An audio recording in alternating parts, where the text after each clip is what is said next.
Because obviously I've never known stage school without you. And look, there might be controversy around saying that, but No, this is my life now. Was that a regular thing? That's a good question. I don't know. What's a variety show? Totally different time. What's the tea? no, Aidan. I went sort of straight into a lot of TV work. Yeah, it wasn't the be all and end all. I had to work damn hard. It's fine. Just lie about your age. It's okay. Let's not make it a thing. No. All right. Welcome back to Behind the Curtain. Today, we've got Jacqui Green, JG. JG. I would, as much as everyone else kind of in our community, like to know the basics of your time with stage school.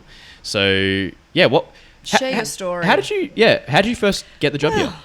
Okay, so how I started with stage school, I was brought in to do some work on a tour back in 1997. And then sort of went off and did some other stuff and came back again and sort of went off and did something else and Yeah. So came back again. how old were you when you first started? Oh, I was 21. And so did No, you? I wasn't 21. You mean with stage school? Yeah. Yeah, 21. In my mind. Because you were obviously performing and stuff before you started working here. I started performing when I was about 14. Yeah. I was probably spoiled because I went sort of straight into a lot of TV work because at the time was that's different what was back around. then. It was Yeah. so different. There were all the variety shows and I sort of got in on the tail end of that. What's a variety show? Well, for all the oldies out there, Shout out oldies. Your Don Lane shows, Bert Newton had a show, Yeah. Bernie Sig, like all of these. So it was a variety show, and they had Hey, the Hey Saturday, the like, dances. considered, Yeah, like, yeah. exactly, and they were fantastic. I mean, Don had the most amazing artists, top artists of the day, of Yeah. course, but it would have been like having Tay-Tay, what's her name? Taylor Swift on. Tay Swift. But, you know, like people like that or Yeah. big movie stars, Yeah. Brad, and he's probably old now too. But, you know, all of those sorts of artists Personalities, on. yeah. And of course with the variety it was brilliant because it gave so many people work. You know, it's... What was sort of your affiliation with the company? Was it the Victorian Youth back then, or? Yeah, it would have been. Yeah. Or children. Yeah. How were you Yeah. connected? Well, one of the women that I worked with and worked for, who was brilliant, and then actually took over YBC for a semester when I had one of the kids, Barbara Warren Smith. She suggested me because Patrick actually knew Jan from the girls' choir. Oh, Yeah. So she said, look, I know this girl, she'd be great, Yeah. get her in. And sort of that's the story. Because obviously I've never known stage school without you or Robert Yeah. kind of in those positions of like, because, you Yeah. know, so... We kind of were around from the start, like the early Yeah. days. Yeah, weren't you? pretty Yeah. early. I think they'd just sort of gone from your drama, Yeah. basically starting to switch into more your music theatre. And so you came on as moving with- to choreograph? Yes, yeah. Talk to us about like your history as a performer and what it was like for you back then. Well, as exactly as we said, Yeah. totally different time. I mean, as I said, I started about 14. I think one of the first things I did, well, how it started was my dance classes. I come from very old school dance, classes, very strict, very typical. And my teacher got in, who was Barbara Lynch, who's sort of known in the business at that time. And she got Tony Bartuccio in, who was a big name, big choreographer, at that time, just to take some casual classes with us. Anyway, so it went from there. One of the first things, silly little story, but he actually said, look, I'd love you to go for an ad. Yeah. It was a Lee Cooper ad. Again, you oldies out there will remember that. Lee Cooper jeans. And it was a dancey, slappy sort of thing. He said, look, I'd love you to go for it, but he said, you have to be 15 or 16 And how old to were do you? that. I was 14. 14. Anyway, so I thought, great. He said, look, it's fine. Just lie about your age. It's okay. So I went in and I think I made myself 12 instead. So you went in the year. Yeah. I went the wrong way. Went the wrong way. So please make sure you finish school and can count higher than 8 and you'll be doing well. The two Ronnies from England, he came over. One of them came over, Ronnie Corbett, and he did a 6-week series, and you had to audition, do all that, and that was sort of the real beginning of it was the big deal. It was one of those things all dancers wanted to, get work with an overseas choreographer and all of that, and so I was fortunate enough to do that. So after that, that's when Tony said, right, I want you in as one of the Bartuccio ballet regulars. So you kind of really did get straight into it. Straight into it. I was lucky. Tony sort of took me under his wing, and then worked with him for a little bit. Towards the end of Don Lane, when he finished, they asked me to sing. They asked me to actually do the numbers. So what we'd do is we'd have the performer, and then the ballet would do the backing. Today you've got your film clips and all of that. So it was like a live film clip, really. And the thing about that was we learnt it the day. We learnt it on the day and performed it live on television that night. I've been terrified. Oh, look, no, well, I can't what remember a skill 4 set, step. though. Yeah. What a skill set Look, to be able to everything was rock live up, back then. do it, and then, man. Yeah, it's...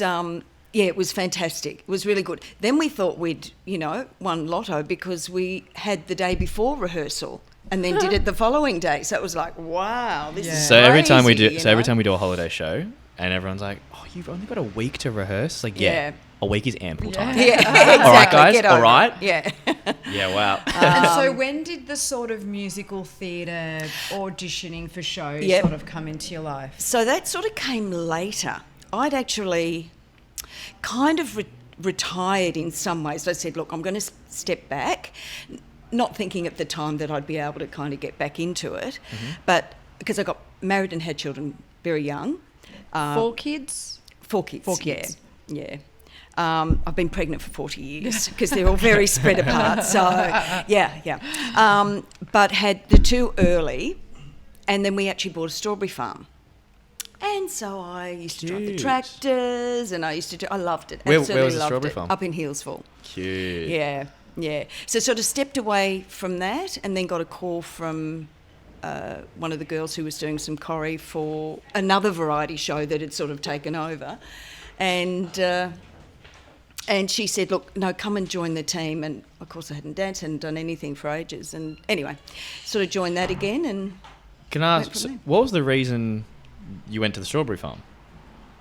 Like, why the... Just had kids and sort of thought, okay, well, that's great. I've had a lovely career if that's the end of it. Yeah. I've done pretty much what I interesting. had regretted that I hadn't done shows, but the opportunity hadn't come up to sort of give it a go or to audition or... So you were, 14 when you got your first ad and then kind of became that regular dancer? Was that a regular thing? Like, because for me, like, I go, like, that kind of opportunity wouldn't necessarily come around all the time. And I know a lot of people kind of my age who were trying to work in that industry who were like, no, I'd be jumping at the bit to just get gig after gig after gig. Yeah. But it's like, and you were just like, yeah, cool. Look, again, different time. Yeah, right. And choreographers had their specific... Their specific sort of, that's right, that they knew that they could rely on, that they knew So, again, I was so fortunate. I was sort of taken under the wing by a lot of people, by the dancers as well, who were obviously, well, not obviously, but most of them were quite a bit older than me too. Okay. Like one of the girls who, just amazing, Laurel, she was probably old enough to be my mother. Were you ever like actively auditioning? Because you were obviously in chorus line, so were you ever actively auditioning for shows? No. Or were you just lucky? No. I was, well, what happened with that was one of the girls I used to dance with at Channel 9. Yep. She did the original A Chorus Line. And she The then original- became the original Original production. 77 here. Okay, Yeah, yep. or 77, In the I think it was here, yeah. In the olden days. And she knew that they were looking for a Cassie. And she said to me, she literally rang me and said, you are right for this part. I want you to get off the strawberry farm and, and You're put my done. dancing You're shoes done with on the you again. had strawberry already farm. had kids. Yes. Yeah, right. Yeah. So I had to. So I was nearly 30. I was going to say, can you 29. can you ballpark me when you say because you've started this thing, you've gone to the strawberry farm, so nearly 30. Yeah. But do you know why I think I got chorus line? Tell us. I was unfit, I was overweight. I was like all of these things. Yeah. But I think I got it because I didn't care. Now, that sounds really counter, Yeah. but I think because I just thought, oh, look. You just approached it differently. Went, damn it, I'm just going to get in there and give it a go. You didn't have the nerves and, That's it. And I hadn't done a lot of auditioning before because I hadn't, Needed. Again, I was fortunate, so I didn't need to. I had to work damn hard, but, that was fine. And I'd gone, no, this is my life now. I've got my kids, I've got my strawberries, If got I my get tractor. it, I get it. If I don't, whatever. Yeah, Different absolutely. mentality, different mindset. Absolutely. Yeah. It wasn't the be all and end all. No, And I had a life as well, know. I mean, love that. sidetrack though, that's- but do you you actually reckon that makes a massive, like a big difference? Having someone that comes in that's so fresh and just like, like I'm here to, as an energy wise, do you actually think it? Possibly. Look, it's hard because I've been on both sides. Yeah, well, that's why, and I've had, after that, the rudest and most arrogant American auditioners, I should say, that have just been so rude. And I thought, I will never do that. I will never be like that. And how terrible when people are giving their all, you know what I mean? Like an audition, oh my God, talk about suck the life out of you. When that's what your passion, you've worked so hard, you're trying to make a name, trying to just get that... Put yourself out there. Exactly, and just get that chance. And then they can act like that. It's terrible. But I also understand you've got to have someone that will step up. So even if they've had a bad day, you've got to be able to suss out whether it's a bad day or whether it's actually they're just not good enough or not right. Is that what you look for when kind of our students walk in? Someone that will step up or someone that has that ability? Yeah, for sure. And there's times that you have to be safe because of a particular role it is or a particular, that what does that mean?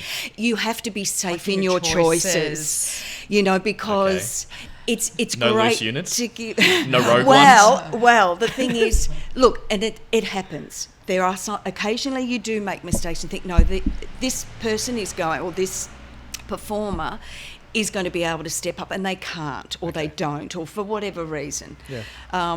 So sometimes you have to go down the safe, sometimes you don't, sometimes you go, no, there's something there, there's just that something.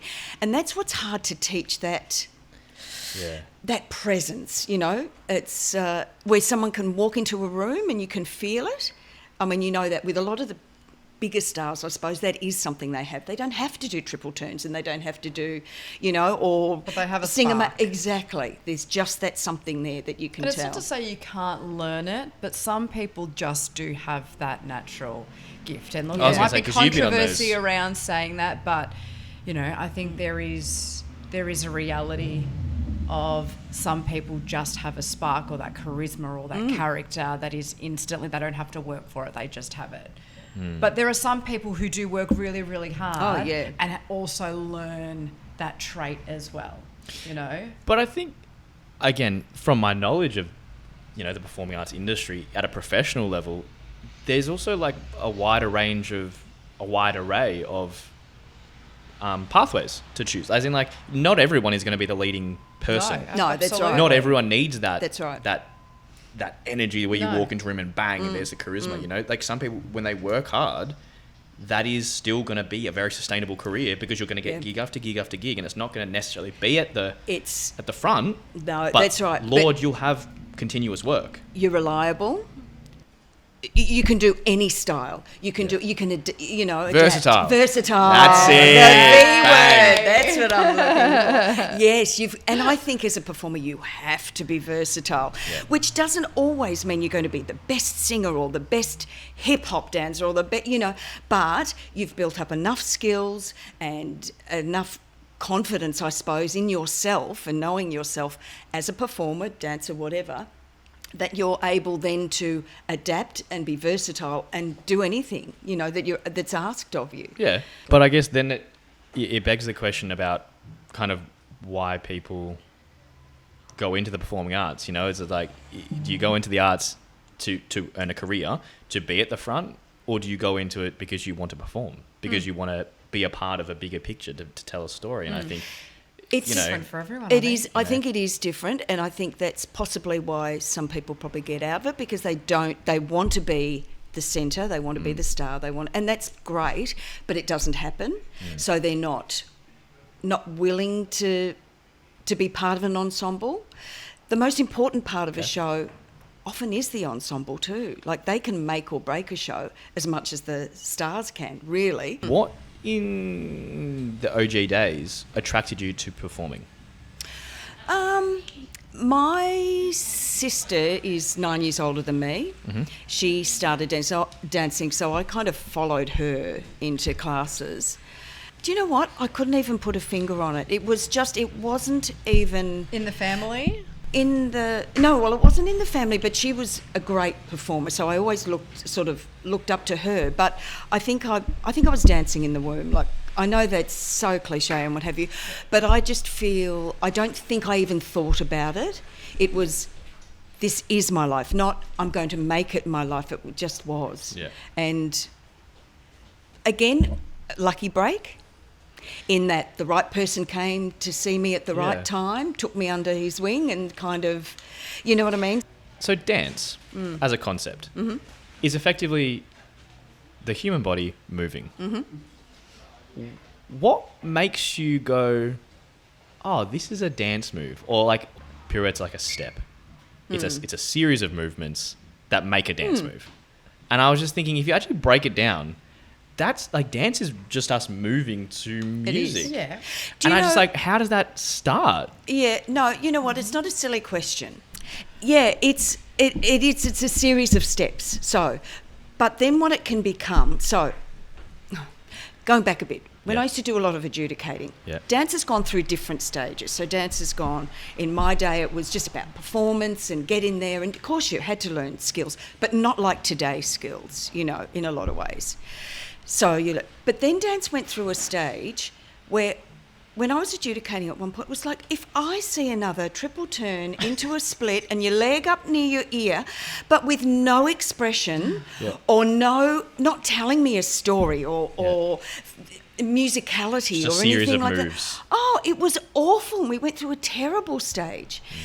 Now we're sort of, I think, moving on from that again, and it's becoming, but then we get a lot of the contemporary stuff that is just all very much feel, and trick, but doesn't always make sense either, and that's fine. There's a place for that as well, you know. But I also think that, like, you know, our productions and performances and our history is a real testament to what you and Robert have achieved, because you've obviously worked so closely together, because you've really mastered this style of teaching that has worked for young performers. So you can be a fabulous dancer, but it is so much harder to be a fabulous teacher teaching kids who have absolutely no experience. But then it's that's my bit of appreciation for you guys, because I think you know, we are lucky as a company to have had that. That's one of the things I'm really, really proud of. Yeah, you know, absolutely. when you think over the time and over the years of how much we've grown, obviously things like production elements and, you know, all of that, but just grown as a company, and the acceptance, and we're the happy place for so many kids, you know. Aidan literally said that to me this morning. Like, you know, the reason why we do everything we do, and just you know, grounding us back to that purpose. The fact that we're, you know, building that community for so many people, and that, you know, it's not necessarily about nailing that box step. It's about it's not. And that's what I said. It's not about being the best dancer or the best singer. I mean, some of us are. Oh, absolutely. Yeah. But it's that rounding off of everyone to go, well, it's great to be a great singer, but if you can't sell that to an audience, you know, with this, I don't care if you're hitting a high kick. Z, I couldn't care, you know. But if you can't, same with dance, it's great to have all these skills, it's great, but if you can't sell it to me or perform it and you know. Yeah. Then what's it worth? What's it worth to an audience? Anyone who's, you know, wanting to either audition for a show or, you know, be promoted. So whatever that next step looks is, like for them, yeah. what's the advice you would give? Straight off the bat, don't. But no. Look, if it's a passion, Disclaimer. just understand it's hard work. Yeah. It's hard work. You've got to be versatile. You've got to be willing to get around, get your name around everywhere. You know, do all your auditions, work on your skills. Put yourself out there. Put yourself out there. It's the only way. And just look at details, like in auditions and things like that. Make sure you look at details. But for our kids, What do you mean by details? Details, if you're working with a choreographer, look at the details, look at the In which they're style, doing. look at the, Okay, exactly. yeah. And that's where the versatility comes in, that you can emulate what you need to, you know. Moving past the move itself and actually taking it to the next level. Yeah. Yeah, cool. Yeah. And also, you've got to make sure that you're prepared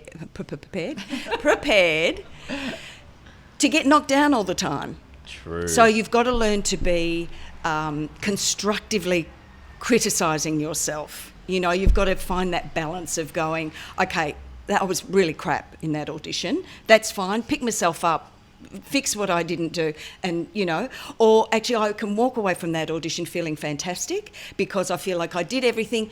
If I don't get that, that's fine. I'm just not right for it. It's not me, it's you. You know, so it's finding that balance of knowing yourself well enough as a performer. Building skills, but not letting it kick you down. Yep. You know, learning to grow, but also not, but knowing exactly. your own. Yeah, cool. Exactly. Just, you got to hang in there, or it's okay too to say, you know what, this is not for me. Yep. But keep it as a passion. Do other stuff as well. Well, thank you, Jacqui. Thank you for sharing that with us today, and also thank you for everything you do for our kids and for this company. Absolutely. Yeah, everybody absolutely loves you. So it's Thank you. been awesome to have you share My your pleasure. story. Thank you. Queen Jack, thank you. Bye. Bye.